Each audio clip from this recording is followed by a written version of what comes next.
Northeast Ohio is home to some of the most beautiful Metroparks in the nation, especially during the fall season. The beautiful colors of the trees, the crunchy leaves covering the hidden paths that lead you into the woods, and the smell of crispy dry leaves that fill the air. There's nothing quite as wonderful as fall, in my opinion.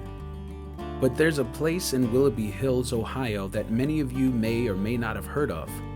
A place of history, architecture, and legend. A beautiful ruin where its beauty attracts weddings, reunions, family gatherings, picnics, and so much more. A place that you may want to visit more than once if given the chance. I'm talking about none other than the legendary Squire Castle. In 1890, 525 acres of undeveloped wooded land was purchased by Fergus O'Connor Bowden Squire, often referred to as F.B. Squire. Squire was well known in the petroleum industry for his many innovations, such as the invention of the first horse-drawn oil tanker and door-to-door delivery of refined oil, and for also financing a breakthrough in the mining of sulfur.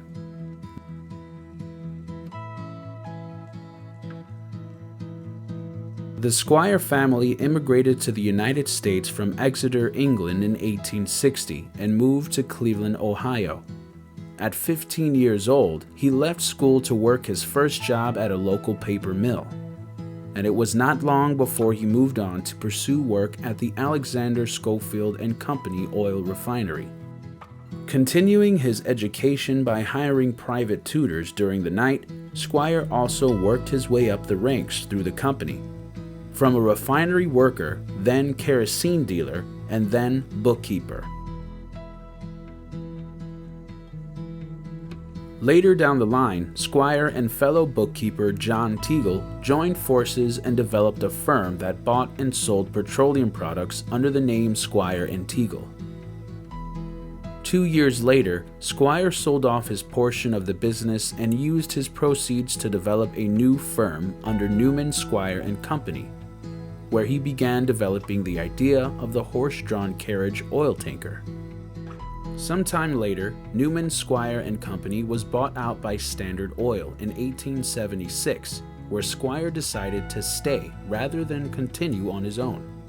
Through the years with Standard Oil, Squire eventually became vice president and general manager of Standard Oil, while doing business alongside the likes of Frank Rockefeller, brother to tycoon and one of the richest Americans of all time, John D. Rockefeller, whose family owned Standard Oil.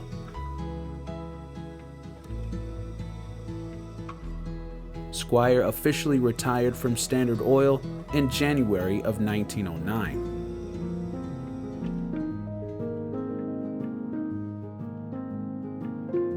Before the existence of Squire Castle, Squire and his family lived on what was known as Millionaire's Row at 1792 Euclid Avenue in Cleveland. By 1905, the Squire family relocated to 7809 Euclid Avenue. This would become their primary home. During that time while living on Millionaire's Row, Squire purchased 525 acres of undeveloped forest land to turn it into an English country estate, complete with a manor house. Originally titled by Squire as the River Farm Estate, he began construction of the gatekeeper's house in 1895 in the Romanesque Revival style. Construction of the gatekeeper's house was completed in 1897. Upon completion of the gatekeeper's house, Squire began to experience issues with building materials and laborers, which resulted in the incompletion of his plans, thus causing Squire to abandon his plans to construct the manor that was to accompany the gatekeeper's house. The house was never fully completed to feature proper amenities, such as running water, electricity, gas, or any kind of plumbing. Therefore, his wife, Louisa, disliked the house and never visited the home. The home was kept for some time as a weekend getaway for Squire and his daughter. There were several bedrooms, a basement, a large kitchen, and breakfast porch. A library and trophy room is also located on the west end of the home, where Squire kept all of his hunting mementos, books, paintings, and trophy cabinets, as well as taxidermized animals he kept on display. The home also featured white plastered walls, beautiful woodwork, and leaded windows that opened out into the property. Eventually, Squire decided to sell the estate and gatekeeper's house in 1922, but the developers he sold it to went bankrupt thereafter, and the estate was seized by a local bank. In 1925, the Cleveland Metroparks purchased a majority of the estate and titled the gatekeeper's house Squire Castle, as it is still called today. Due to extreme vandalism on the property over the years, the Metroparks decided to eliminate the plastered walls, woodwork, and lead windows. They also filled in the basement and removed the upper floors and left us the shell of this historical site as it still stands today.